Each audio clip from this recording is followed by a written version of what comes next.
یہ کہہ رہا ہے کہ پریشانی کا حل کیا ہے کہ صرف رب لم یزل کی بارگاہ اقدس کے اندر اپنی پیشانی کو سجدہ ریز کرنا، پریشانی کو آپ نے جج کرنا ہو کہ وہ آپ کے گناہوں کی سزا ہے یا اللہ رب العزت کی طرف سے آزمائش ہے، تو دیکھیے گا پریشانی کے بعد اللہ رب العزت کی بارگاہ میں آ جاؤ، وہ تمہیں نجات دے دے گا۔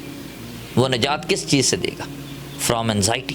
انسان اتنا لالچی ہے، بے شک ہرس کا پجاری ہے کہ ہم اللہ کی بارگاہ میں اندر عبادت بھی لالچ کے بلبوتے کرتے ہیں۔ ہمارا یہ کام ہو جائے، ہماری یہ ٹینشن ریموو ہو جائے۔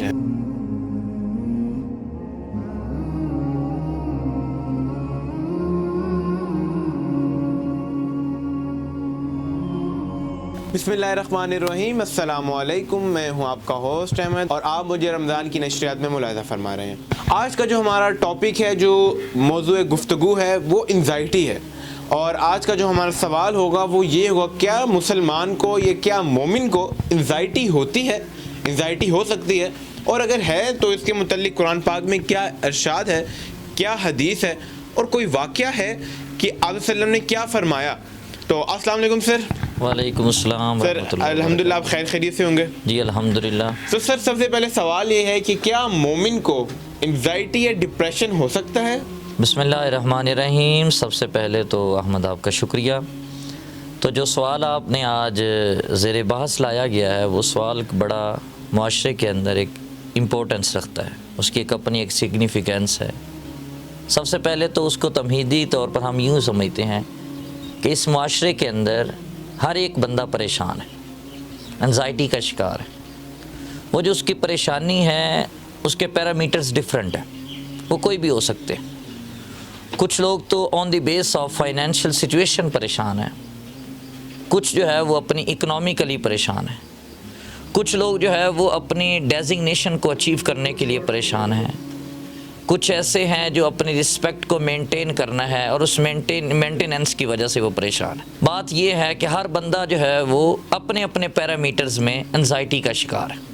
اب بات آج جو ہم نے موضوع کو زیر بحث لانا ہے، آیا کہ اس انزائٹی کا قرآن و حدیث کے اندر کیا کیا سلوشن ہے یا کیا کیا اس کی ڈسکشن ہے، اس کے اوپر کیا کیا بحث کی گئی ہے۔ اچھا، جب وہ اس چیز کو حاصل کر لیتا ہے تو بعد میں وہ کہتا ہے کہ اس چیز کے لیے پریشان تھا، تو اس کو بعد میں بہرحال کوئی اتنا کوئی خاص لاہ عمل جو ہے نا وہ نہیں ملتا۔ لیکن یہ بات یہ ہے کہ اصل پریشانی وہ نہیں ہوتی، اصل پریشانی کیا ہوتی ہے، اس کو وہ استھیٹک پلیئر نہیں ہوتی۔ استھیٹک پلیئر کیا ہے کہ قلب سلیم نہیں ملتا، اور وہ قلب سلیم کیا ہے جو اللہ رب العزت نے قرآن عزیز کے اندر فرما دیا ہے، من عمل صالحا من ذکر و انثی وہو مؤمن فلنحیینہ حیاۃ طیبہ۔ کوئی بھی ہے جو بندہ بھی عمل کرتا ہے، ریگارڈلیس وہ میل ہو یا فیمیل ہو، بندہ ہو یا عورت، مرد ہو یا عورت ہو، تو اس کی زندگی کو ہم نواز دیں گے، ہم خوشیوں سے مالا مال کر دیں گے، انزائٹی اس کے اندر ختم کر دیں گے، اس کو ہم قلب سلیم دے دیں گے، استھیٹک پلیئر آ جائے گی، کنٹینٹمنٹ آ جائے گی۔ وہ کب آئے گی؟ جو بندہ اس کے ذکر سے اپنے دل کو ہر وقت جو ہے وہ مصروف رکھتا۔ اب اس کا مطلب یہ ہوا، قرآن یہ کہہ رہا ہے کہ پریشانی کا حل کیا ہے کہ صرف رب لم یزل کی بارگاہ اقدس کے اندر اپنی پیشانی کو سجدہ ریز کرنا۔ ایک بات جو دوسری بات ہے، آپ یہ دیکھیے گا، ایک سوال پھر ایک بڑا امپورٹنٹ سا ہوتا ہے کہ ٹھیک ہے یار، جو اللہ کی بارگاہ میں جھکے رہتے ہیں پھر انہیں پریشانیاں کیوں ہو جاتی ہیں؟ یہ جو انزائٹی ہے ہمارے معاشرے کا ایک بڑا ڈائلما ہے۔ ہم کہتے ہیں چلو ٹھیک ہے یار، ایک بندہ جو ہے وہ پریشان ہے، ایک بندہ تو پریشان ہے اور وہ نماز نہیں پڑھتا، وہ روزے نہیں رکھتا، وہ زکوٰۃ نہیں دیتا، ٹھیک ہے، اس کی پریشانی تو بنتی ہے۔ ایک بندہ جو ہر وقت نماز پڑھتا ہے، ہر وقت روزے رکھتا ہے، زکوٰۃ ہے، حج ہے، وہ پریشان کیوں رہتا ہے؟ تو بھائی بات اس کی یہ ہے کہ یہ جو پریشانی ہے اس کو ہم دو حصوں میں تقسیم کر لیتے ہیں۔ ایک تو یہ ہوتی ہے کہ اللہ رب العزت کی طرف سے ایک امتحان ہوتا ہے، دوسرا یہ ہوتا ہے کہ وہ اپنے اس کے گناہوں کی سزا ملتی ہوتی۔ میں اس کو یوں ڈیفائن کرتا ہوں، بلکہ کسی کا قول بھی ہے کہ اگر پریشانی کو آپ نے جج کرنا ہو کہ وہ آپ کے گناہوں کی سزا ہے یا اللہ رب العزت کی طرف سے آزمائش ہے، تو تو دیکھیے گا پریشانی کے بعد اگر آپ زیادہ اللہ کی بارگاہ میں جھکیں گے تو اس کا مطلب یہ ہے کہ وہ اللہ آپ کے درجات کو بلند کرنے والا ہے۔ دوسری بات یہ ہے کہ اگر وہ پریشانی آپ کو اللہ سے دور کر دیتی ہے تو اس کا مطلب یہ ہے کہ وہ آپ کو گناہوں کی سزا مل رہی ہے۔ تو بات یہی ہے کہ یہ جو انزائٹی آپ کو آ جاتی ہے اس کا سلوشن ایک ہی ہے جو رب لم یزل نے قرآن عزیز کے اندر فرما دیا۔ حضرت نوح علیہ السلام نے اپنی قوم کو کہا تھا فَقُلْتُ اسْتَغْفِرُوا رَبَّكُمْ، میں نے آپ کو کہا کہ تم استغفار کرو، توبہ کرو۔ اب یہاں پر میں ایک اور بات کرتا ہوں جو حالانکہ ایک اور اس کا ٹاپک ہے۔ ہم کہتے ہیں کہ استغفار اور توبہ دونوں ایک ہی چیز ہے، حالانکہ ایسا نہیں ہے۔ استغفار از دا فرسٹ اسٹیپ، توبہ کے لیے سب سے پہلی جو سیڑھی ہے، جو سٹیئر ہے، جو سٹیپ ہے، وہ استغفار ہے۔ اصل توبہ حاصل کرنے کے لیے تو اس کے اور بہت سے درجات ہیں۔ تو کرکس یہی ہے کہ انزائٹی کو اگر آپ ریموو کرنا چاہتے ہیں تو اس کا ایک ہی سلوشن ہے۔ وہ سلوشن کیا ہے کہ رب لم یزل کی بارگاہ اقدس میں اپنی پیشانیوں کو سجدہ ریز کرنا ہے، اپنے اعمال کو بہتر کرنا ہے اور اپنے اخلاق کو بہتر کرنا ہے، اپنے کردار کو بہتر کرنا ہے۔ اور استھیٹک پلیئر کب ہوگی؟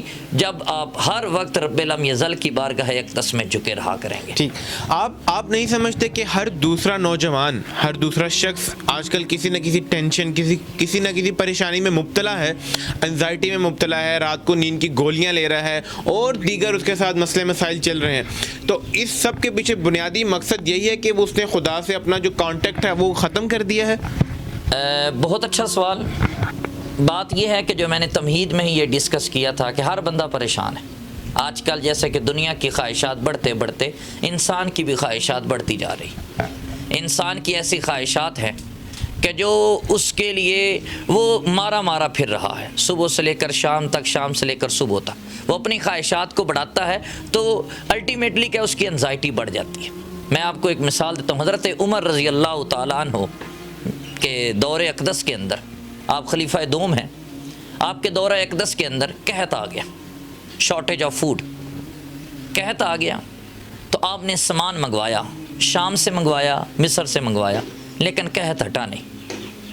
تو ایک صحابی تھے جس کا نام حضرت بلال بن حارث ہے، خواب میں حضور پاک صلی اللہ علیہ وسلم تشریف لائے اور آپ نے صرف اتنا جملہ کہا کہ میں تو سمجھتا تھا کہ عمر ایک سمجھدار آدمی، بس اتنی سی لائن کہی۔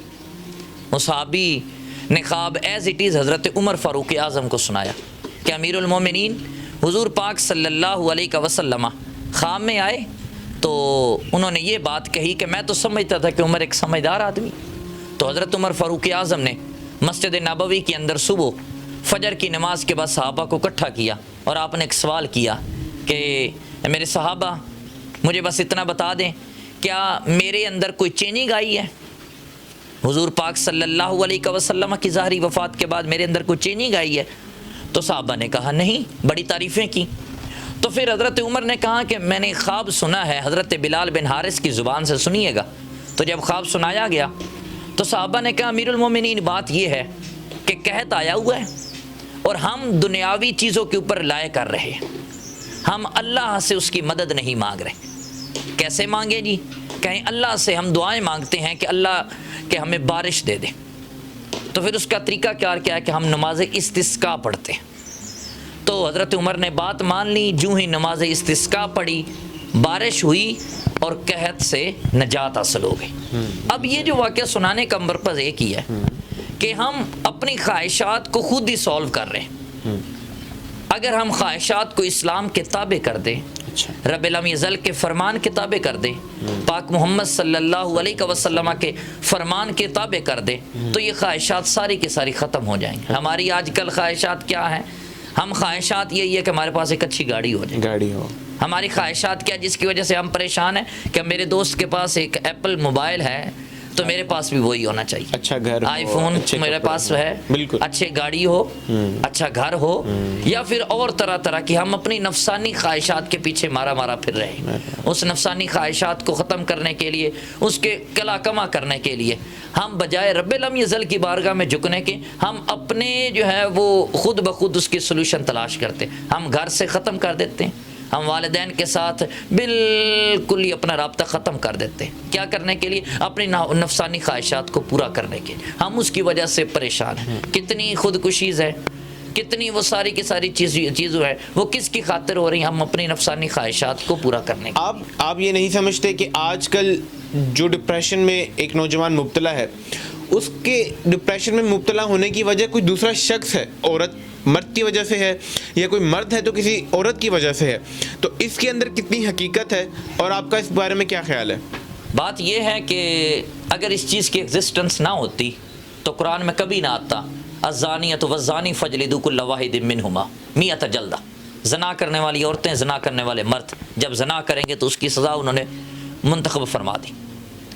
اگر اس چیز کی ایگزسٹنس نہ ہوتی تو قرآن میں کبھی نہ آتا الخبیثات للخبیثین الطیبات للطیبین. اب یہ جو آیت مبارکہ ہے الخبیثات للخبیثین, خبیث عورتوں کے لیے خبیث مرد ہے. اگر اس چیز کی ایگزسٹنس نہ ہوتی اس کا مطلب ہے کہ سم تھنگ از دیئر, اس چیز کی ایگزسٹ ہے. ایک مرد ہے تو وہ اپنی عورت کے لیے پریشان ہے, عورت ہے تو وہ اس کے مرد کے لیے پریشان. لیکن ہمیں اتنا سمجھنا چاہیے کہ جب اسلام نے ایک ضابطہ دے دیا, ایک کوڈ آف لائف دے دیا کہ نکاح کی صورت میں تو اب نکاح کریں. میں نے پچھلی ویڈیو کے اندر بھی ایک بات کی تھی, وہ یہ ہے کہ, اور وہ آپ کے چینل کے اندر موجود بھی ہوگی, کہ کتنا پاکیزہ انسان پاکیزہ لباس میں, پاکیزہ والی جگہ پر اور پاکیزگی اختیار کر کے وہ اعلان کر رہا ہے حی علی الفلاح, کم ٹو دا سکسیس. وہ سکسیس کیا ہے؟ وہ آپ نے اپنی انزائٹی کو ریموو کرنا ہے. ریموونگ فرام دا انزائٹی پریشانی کا حل ہے. پریشانی کا حل ایک ہی ہے, وہ جو قرآن عزیز کے اندر اللہ فرما رہا ہے وَمَن يَتَّقِ اللَّهَ يَجْعَل لَّهُ مَخْرَجًا. بس بات اتنی سی ہے, اللہ رب العزت کی بارگاہ میں آ جاؤ وہ تمہیں نجات دے دے گا. قرآن عزیز کے اندر اللہ فرما رہا لا یکلف اللہ نفسا الا وسعها, اللہ کسی جان پر اتنی زیادہ تکلیف نہیں دیتا جو اس کی استطاعت سے بڑھ کر ہو. بات وہی ہے کہ انزائٹی ہے, لیکن اس انزائٹی کا سلوشن کیا ہے وہ ہم خود نہیں کر سکتے, اس کی بارگاہ میں ہی دعائیں مانگنے کے ساتھ ہوتا ہے. مارلو کی ایک لائن ہے cut the branch that might have grown fast.